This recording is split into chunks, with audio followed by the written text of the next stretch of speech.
recebendo aqui no nosso estúdio, no nosso quadro de saúde, uma pessoa que eu admiro demais. E eu admirava já antes, aí depois na prática, aí a paixão foi realmente concluída. E como a gente só traz aqui para vocês temas pertinentes ao nosso dia a dia, principalmente nesse quadro de saúde, eu não poderia deixar de dividir com vocês essa alegria de trazer a doutora Flávia Solano, que é gastroenterologista, aqui no nosso programa para bater um papo sobre uma coisa que eu nunca imaginei que fosse tão importante. E nunca imaginei que tivesse tanta gente doente. Porque com quem eu falo, eu já tive, eu tenho, eu isso, eu aquilo. Todo mundo tem alguma coisa no intestino. Verdade. Tudo bom, querida? Tudo bem, Fabíola. Obrigada pelo convite. Muito obrigada pelas palavras, né? Fico bem contente, emocionada. E realmente, né, que o intestino vem sendo conectado com várias áreas, né? A gente vem observando uma relação do intestino com o cérebro, uma relação do intestino com a parte hormonal feminina, com alguns hormônios de endócrino, com a questão de imunidade.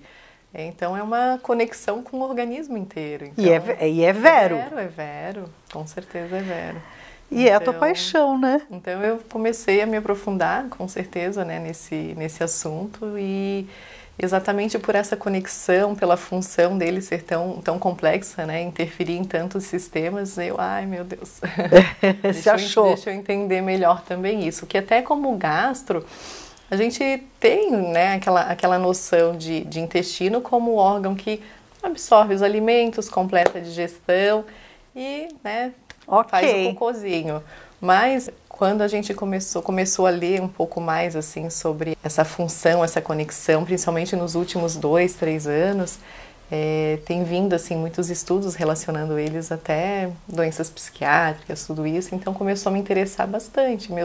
Te digo que pós-pandemia eu dediquei realmente assim os últimos 2 anos aí ao estudo dele. Então, e foi bem assim que eu conheci a doutora Flávia, porque ela tem uma atuação muito importante a nível de internet, né? Ali pelo Instagram eu sempre te acompanho. E eu comecei a acompanhar e comecei a ver, eu falei, nossa, mas que pessoa apaixonada pelo que faz, né? Ai, que bom que eu passo essa imagem. E passa mesmo. E, gente, é real, né? Porque a internet, ela maquia um pouco, né?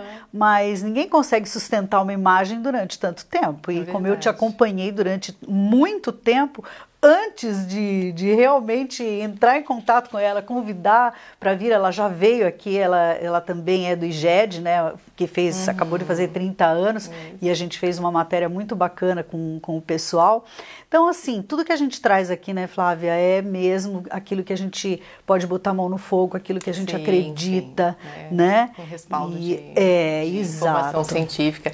Porque hoje em dia a gente tem muita informação, né? E nem sempre tudo tem respaldo, então a gente tem que ter uma responsabilidade com a transmissão de informação. Então a gente sempre tem esse cuidado, eu tenho esse cuidado de passar algo que tá, né, em artigos, que tem um embasamento, para não se perder, né? E o que está em voga, que eu vejo você falar ali muito de probiótico, de prebiótico. Eu falo, gente, o que é isso? Ai, Fabíola, esse é um assunto muito legal, porque muita gente tem dúvida, né, sobre probiótico. É uma coisa muito nova, né? O que usa, o que não usa, todo mundo pode usar, vou usar contínuo, né? Então é uma dúvida que todo mundo tem no consultório e na vida real, na vida prática, né?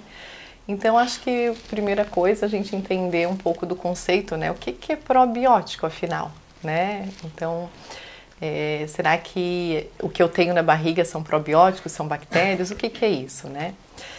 Então, o probiótico em si, para ele ser considerado um probiótico, ele é um micro-organismo vivo que tem um efeito positivo na pessoa que toma. Então, ele tem que ter essa comprovação.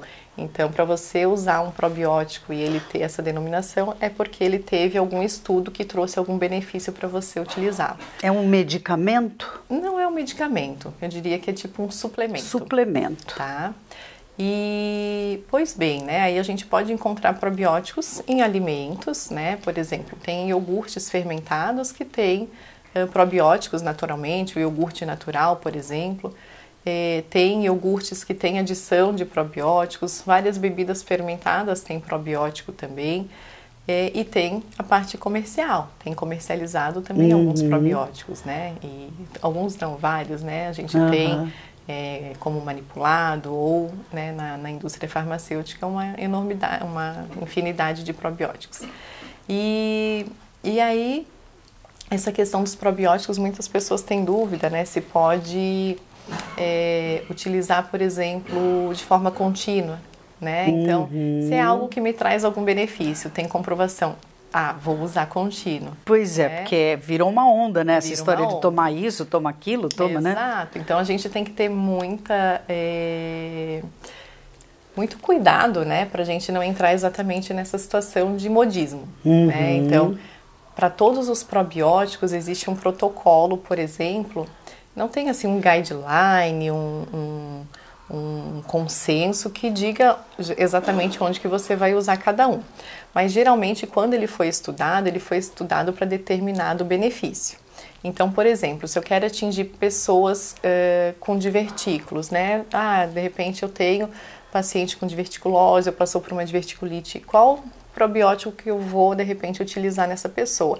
A gente faz uma pesquisa, coloca lá eu falo Google médico, né, que é o PubMed, ou até tem o Google da parte científica também, mas geralmente a gente utiliza faz uma pesquisa e vê, no diverticulite ou diverticulose junto com probiótico, o que a gente teve de mais recente? Olha, esses probióticos foram utilizados.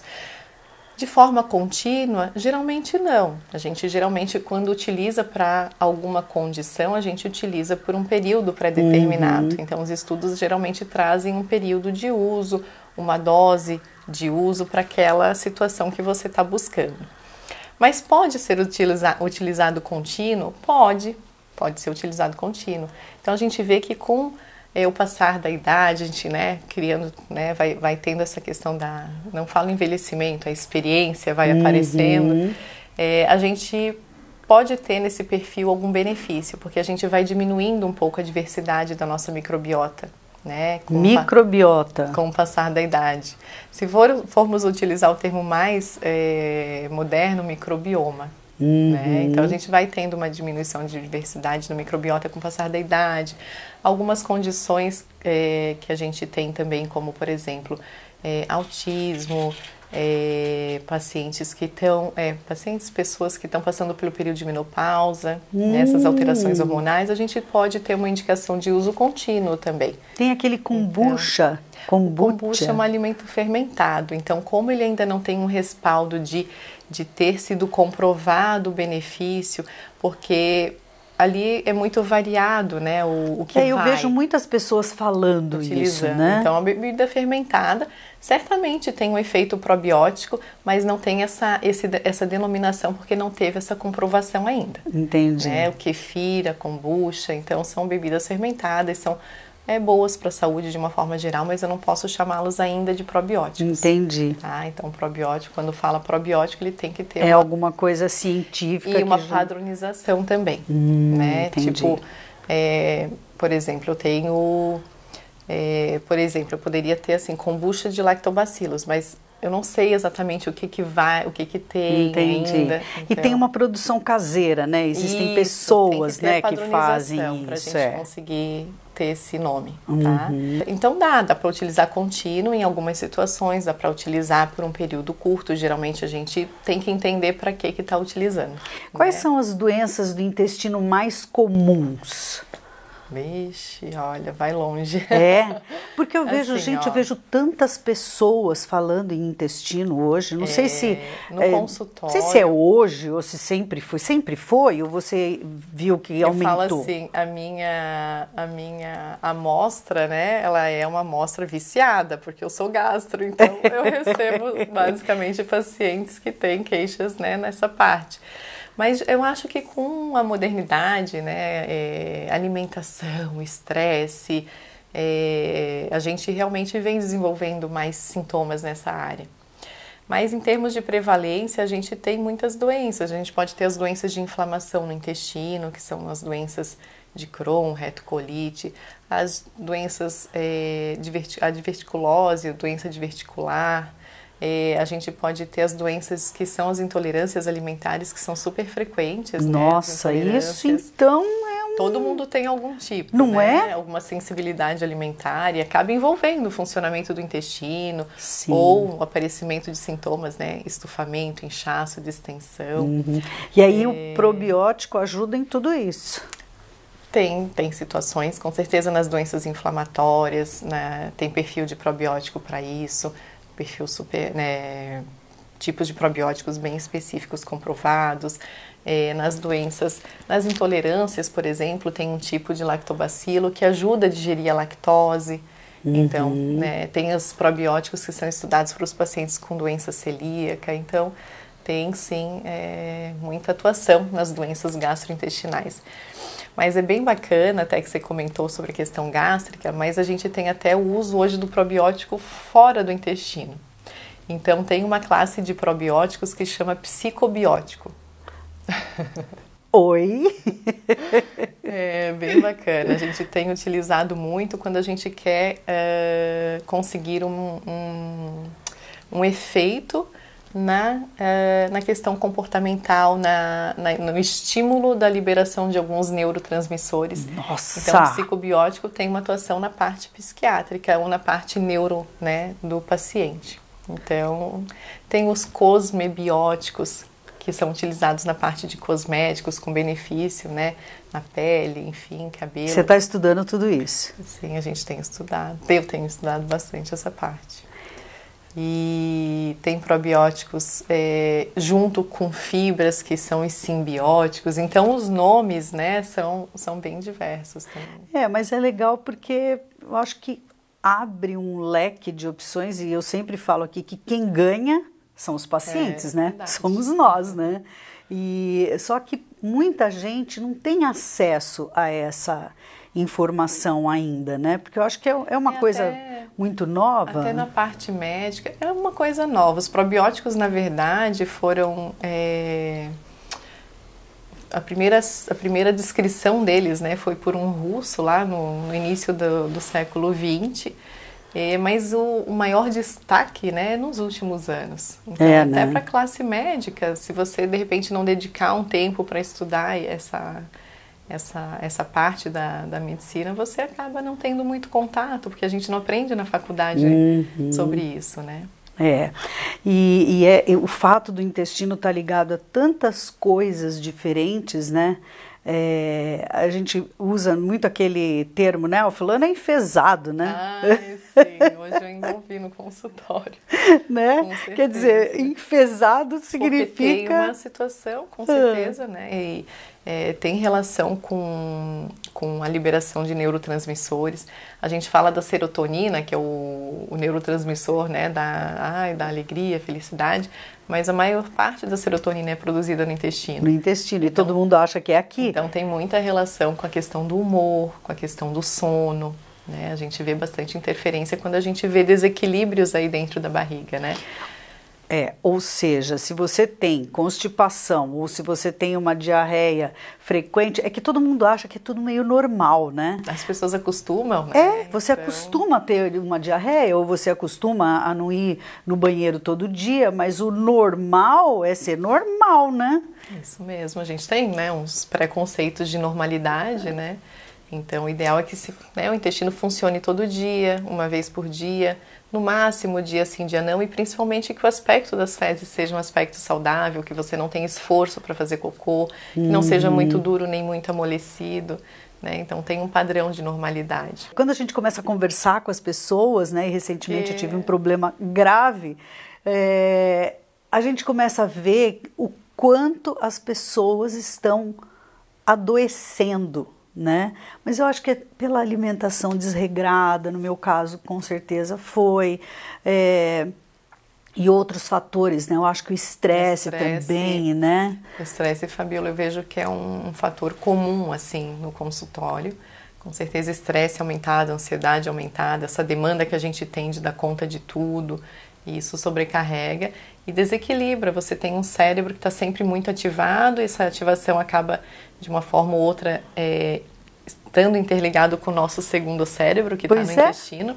Então, a gente tem um sistema nervoso chamado sistema nervoso entérico, que tem essa comunicação direta. Ah, tem mesmo? Então, isso é real, né? Então, os nervos se comunicam, né? E a gente tem essa liberação também ao nível intestinal de neurotransmissores que não são legais, que são mais pró-inflamatórios, enfim, que faz toda uma modificação da tua microbiota. Essa microbiota que está no intestino, que é ativada negativamente, começa a liberar mais substâncias inflamatórias, daí o teu intestino fica inflamado, essa inflamação, essas substâncias vão para a tua corrente sanguínea, ou seja, acabam atingindo também outros órgãos, então é uma conexão que danifica, que vai longe, a longo prazo, né? E a gente ouviu muito falar, né, durante a pandemia, da pessoa inflamada. Né? Ah, fulano está inflamado. Ah, se você não tiver inflamado, se você pegar o Covid, você vou fica, tomar né? zinco para desinflamar, vou tomar vitamina D, vou tomar... É real? Sim, a gente tem alguns marcadores de inflamação que a gente consegue fazer para tentar buscar naquele perfil de paciente se ele está realmente com, vamos dizer, metabolismo, com o seu corpo, né, inflamado. Então, na parte de gastro, a gente utiliza alguns exames de fezes, alguns exames de sangue, que são marcadores inflamatórios. E a gente já vê, às vezes, pelo perfil mesmo do paciente. Um paciente que tem, às vezes, uma glicemia alterada, às vezes um acúmulo de gordura no lugar errado, um sono, né, conturbado. Então já vê que o perfil é mais inflamatório. Os exames só vêm corroborar isso, né? Então você deve ter trabalhado muito, né, amiga? Muito mesmo, né? A Flávia trabalha muito, gente. É impressionante, assim, como além desse teu trabalho, você ainda dedica, né, aos pacientes, vamos dizer assim, online, né? Porque sim, você também atende, a questão da pandemia, né? O CFM liberou a consulta online, que é uma modalidade nova pra gente. No início eu até resisti, pensei, como vou atender um paciente sem encostar nele? Não. E aí, depois que eu me libertei, né, nesse conceito, eu realmente tenho conseguido, a gente não tem limite, atende paciente de qualquer lugar do Brasil, do mundo, e tem conseguido, né, ajudar bastante pessoas, porque a investigação você consegue fazer, né, se precisar de exame complementar, você faz na tua cidade. Pois isso. Que legal então, isso, né? O atendimento online tem sido bacana, uma experiência bem boa mesmo. Você diria que é preciso, porque a gente faz tanto exame de prevenção, né? Então a gente fala aqui muito, né? Prevenção do câncer de colo de útero, prevenção de mama, prevenção disso, prevenção daquilo, né? Os exames oftalmológicos anuais, né? Os de audição, enfim. Você considera que, então, na tua área, que é a gastroenterologia, né? Existem exames preventivos? Com certeza, Fabiola. Você tirou a minha fala do consultório. Você fala assim, você vai lá no ginecologista, cuida da mama, do teu colo do útero, vai no médico urologista, cuida da próstata, e na parte de gastro, você já fez o teu exame preventivo? Aí as pessoas, mas que exame, doutor? Então, quando a gente tem algum sintoma, a gente vai indicar um exame para investigar aquela queixa, né, específica. Mas mesmo que a pessoa não sinta nada, a gente precisa iniciar a prevenção com exames também na parte de gastro. E aí o intestino tem o seu exame preventivo, né? Com o passar da idade, a gente vai aumentando o risco só pelo fator idade, de ter pólipos no intestino e que esses pólipos possam aumentar aí o risco de câncer de intestino. Então, a gente tem, a partir hoje, o guideline mais, o americano, traz a idade de 45 anos e alguns outros guidelines, aí europeu, traz a idade de 50 anos. Então, entre 45 e 50 anos, a gente deve iniciar a nossa prevenção para câncer de intestino. E aí, o melhor exame para fazer essa prevenção é a colonoscopia, né? Que é chato. que é um exame chato de fazer o preparo, né? No sentido de que tem que tomar laxativo, né? Tem que ter todo esse preparo para poder fazer, mas que o exame em si hoje, com a tecnologia, né, de anestesia, né, com essa modernidade de medicação, você não sente nada. Nem vê, né? É verdade, gente. Então, realmente é tranquilo. Falando nisso, fiz a minha semana passada. E eu preciso fazer a prevenção. Minha. Mas isso é importante a gente falar, porque as pessoas, elas não têm essa ligação, né, de prevenção. Tanto que o câncer de intestino é o segundo câncer mais comum no Brasil. Então, assim, a gente tendo hoje, é o segundo câncer mais comum em mulheres.